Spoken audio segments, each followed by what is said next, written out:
Alright, welcome back to my channel. This time I'm going to try something different. This is going to try to be a big shadow figure that I'm going to put for my Halloween display. So I have a foam head, which originally cost $5, but now they're like $11. And then I have an 8-foot, it's a 1x2.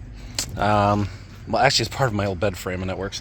And then I have another one that's like about 3.5, 4 feet of that same thing. So what I'm going to do is I'm going to put a cross piece on, like so, and then I'm going to put the head on, and then I'll show you what I've got so far. Alright, so I've got the cross piece in.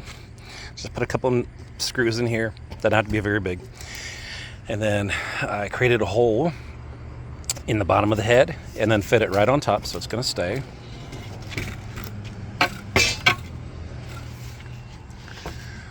So it's going to look like this. It's pretty tall, so I'm going to try it out, and then I may cut the base about 1 foot or 2 because I want it to be about 6 feet tall, and it's about 8 feet tall right now. Okay, so here's where I am so far. I took the pool noodles, which were like $2 at Dollar Tree, and took some duct tape, wrapped them around. First of all, I slit the middle, obviously, and I didn't need more than, what's that, about 18 inches? And then I wrapped the duct tape on it so it'll hold it in place. I tried to make it about the same distance apart, so had to leave space because that is where my head is going to fit.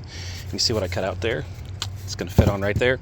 Now I do want to add a spine to it so that it pulls the back out away from it. So I'm actually going to turn it over and I will do the spine and I'll show you how it's done. Alright, so here is what I've done so far.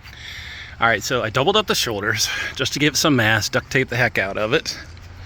And then on the back side, put a spine up. So basically you're just taking one side of it and curving it down and taping the heck out of it. Tape the head into place too, so it's pretty sturdy. So I did cut down my piece. And then I got this at TSC for like $6, which is good because it goes in the ground well, and I screwed it in, and mostly because I don't want people to steal it, and it gives it some stability. So now the fun part. Alright, so this was a little bit of a chore, but I got them where I wanted them to. It's a 9x12 drop cloth that did not want to cooperate at all, but I like how it ended up looking. It's floating, and you can see the back. It's got that little ridge to it and shoulders. I wish they didn't square off so much, but you know what? It is what it is, I guess. But I think it'll be fine once I get it in the dark. And so I actually had to, I didn't have any safety pins, so I actually had to staple some of this together.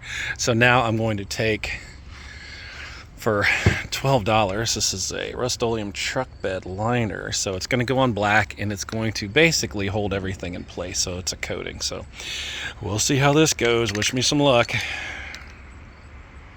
All right, so here's the final product. Besides the fact that it's got really big shoulders, looks like Dread Pirate Roberts. I think it ended up pretty good.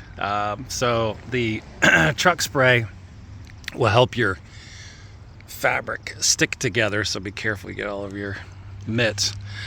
So I used a can of that, and then it didn't cover very well, but I got enough on there so that I could do some of the yeah, don't look too close at the back there. So basically that I could get the fabric to stick together to give it a little more, few more folds. And then I just bought cheapy paint, cheapy black paint. It was like $3 a can at Walmart to cover in the spots. And then I took some mossy green to cover over the top to give it kind of a weathered look. And then a little bit of hammered brown, but I don't know that really, I think I wasted like $10 on that can. I didn't really need that, but I mean, I guess it does layer. It almost looks like it's camouflage, but we're not going to really care about it during the day. It's at nighttime. So I've got some lights coming that should ground effect it well, and I think it'll look pretty good once it's got all the lights on it. So I'll have lights over here, I'll have lights up by my skeleton guy, and I've got a few more. This is a work in progress, but anyways, I'll at least wait to upload this video until I get my lights, and then we'll see how it looks in the dark. So there you go.